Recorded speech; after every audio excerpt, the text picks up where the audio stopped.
I had a coach once called Tim Galway. Some people call him the godfather or the grandfather of coaching.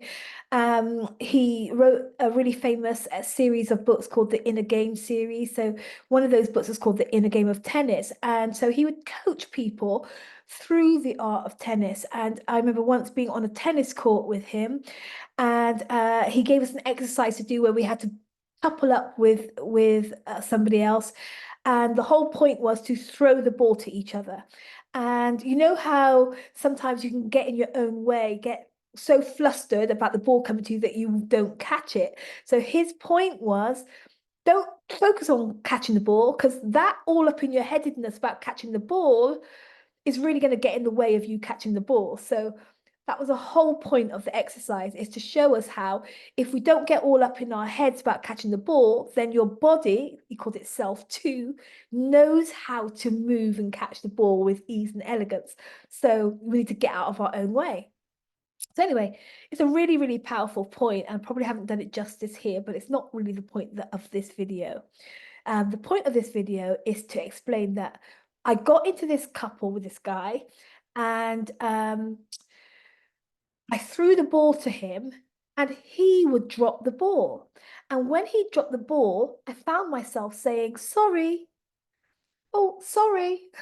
He dropped the ball, but I found myself saying sorry. I mean, I don't know if you identify. How many times have you found yourself saying sorry for something that's nothing to do with you?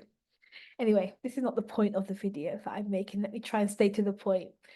The point was that the point is that every time I threw the ball to this guy and he dropped the ball, I would say, "Oh, sorry."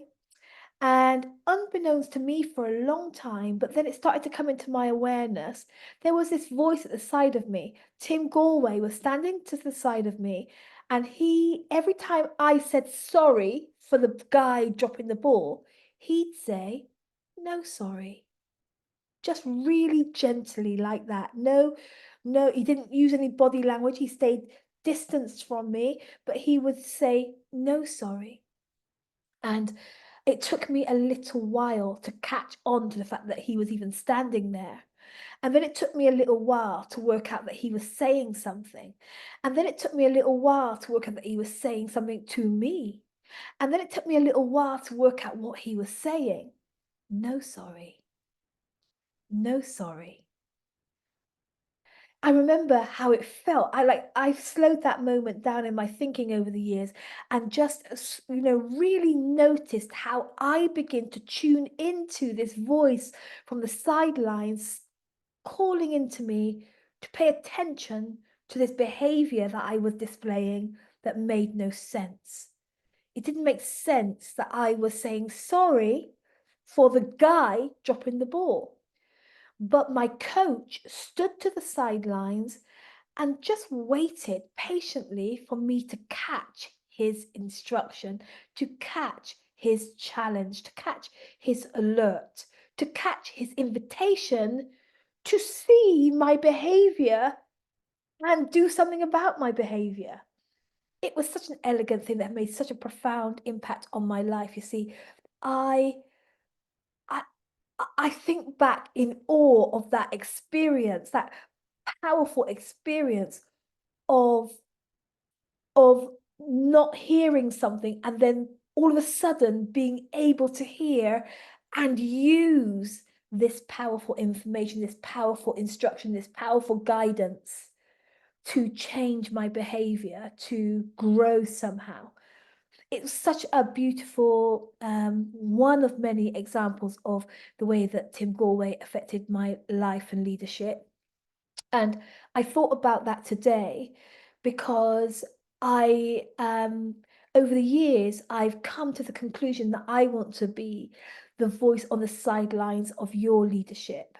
I want to be the voice skillfully alongside you, calling you um, into acknowledgement that one, you are powerful.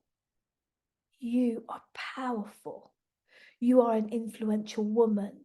Your voice matters, that you bring something so powerful to this time in leadership, in senior leadership when the whole world is upside down and people are crying and dying and suffering at the hand of marketplace systems that don't create the kind of results that we need to see right now. So yeah, that's how I want to keep saying that in your hearing. That's why I make these videos. I want to make these videos as just another time, just like Tim Galway said, no, sorry.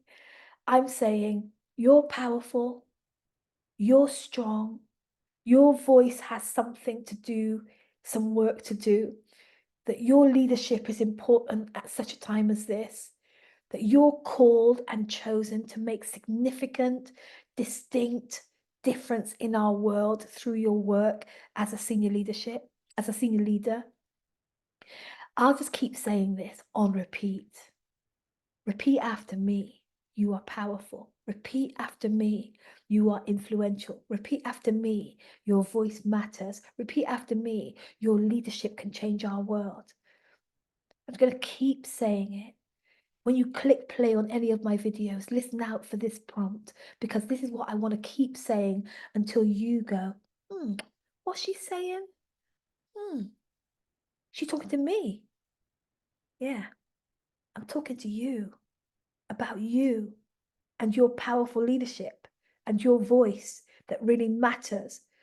I'm calling you to think about what it is that you want to say, what it is that you have to bring to the table that's going to really help us evolve, help your organization and your industry and your field to evolve. Yeah, you're powerful. Your voice matters. See you later.